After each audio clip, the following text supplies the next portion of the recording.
permutation combinations, right? Very simple. First thing is, do we really need a blockchain, right? And then only we need to talk about what types of blockchain, right?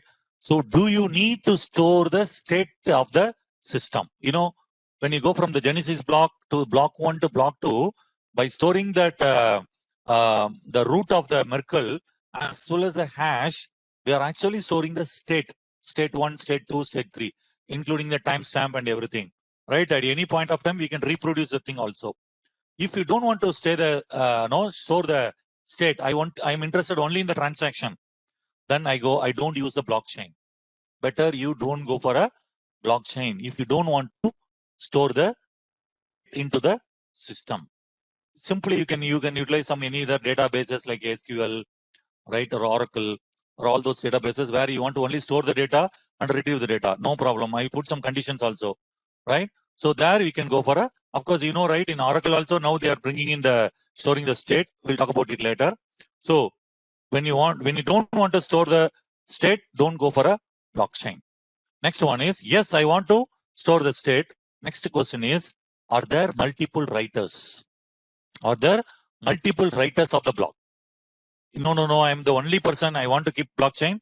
Better you don't use blockchain, because even if you want to maintain the state, right? If you are there are multiple writers or not there, then better you don't go for a. Yeah, somebody is asking the question, what is a state? See, state is something, right? It's like a time travel, right? I want to go to my childhood state. Is it possible? No, it's not possible, right? You assuming it is possible, then that is what we are calling it as a state, right? We can start converting from the Genesis block, first block, second block, third block, like that we can go. So that is what simply called as a state. Yeah. So that is a fundamental thing. Yeah.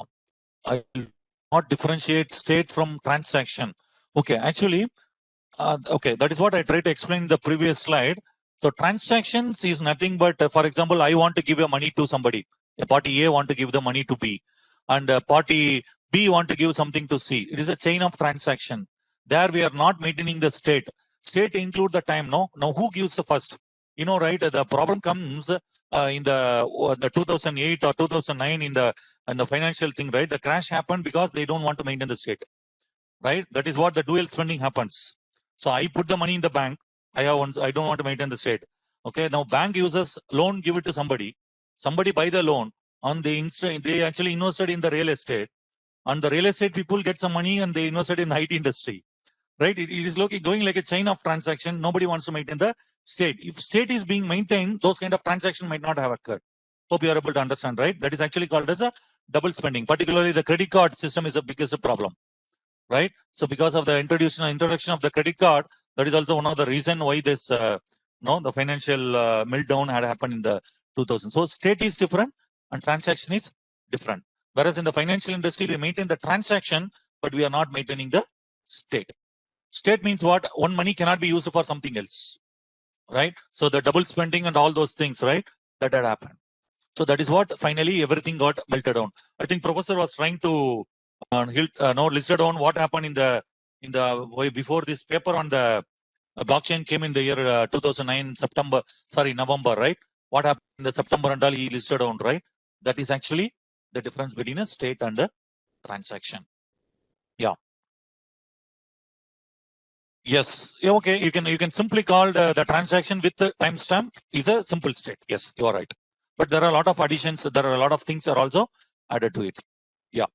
So are there multiple writers? Are there? No, then don't go for a blockchain. All right. The next question is, now, can you use always an online trusted third party?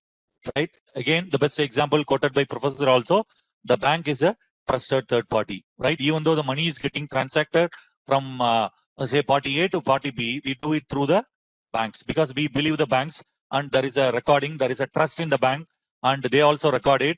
That is why all the white money transaction we go through the bank. So I always give the check, and that ensure that my money is white, and the person who is getting the money also is being maintained as a white money. Okay.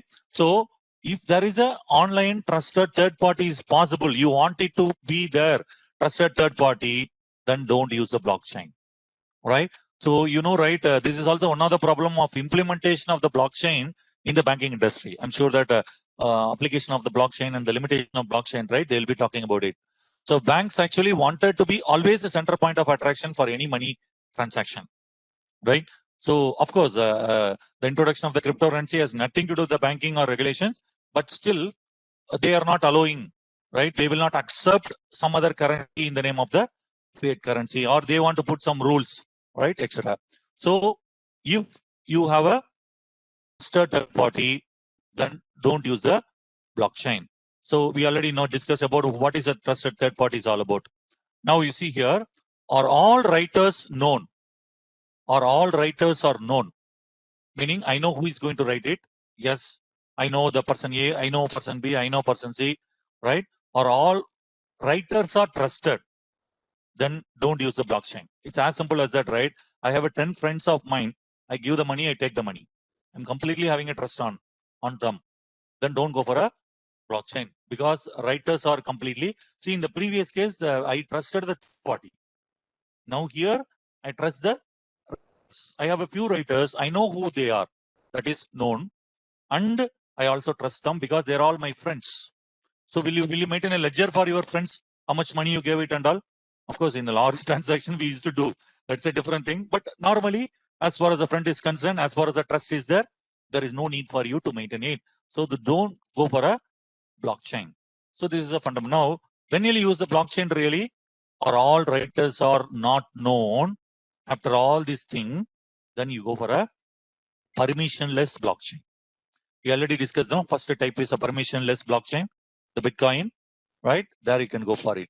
So you see the condition, I want to store the state, yes. Or there are multiple writers, yes. Do you want to use the third party, trusted third party? No. Or all writers are known? There, no. It's a public. So I go for a permissionless blockchain. Now, you see the next one, or all the writers are trusted? No, I'm not trusting. See, I don't want a third party, but I don't trust the writers. That is why I go for a system called public verifiability record. I will go for a verification. Who is doing the transaction? Yes. Then I will go for a public permissioned block. Why public permissioned blockchain? Because I don't trust the writers. Who is going to write the block? So I have something called verifiability software again. Then I will go for a public permissioned blockchain. So only permissioned people, but they're still public. Okay.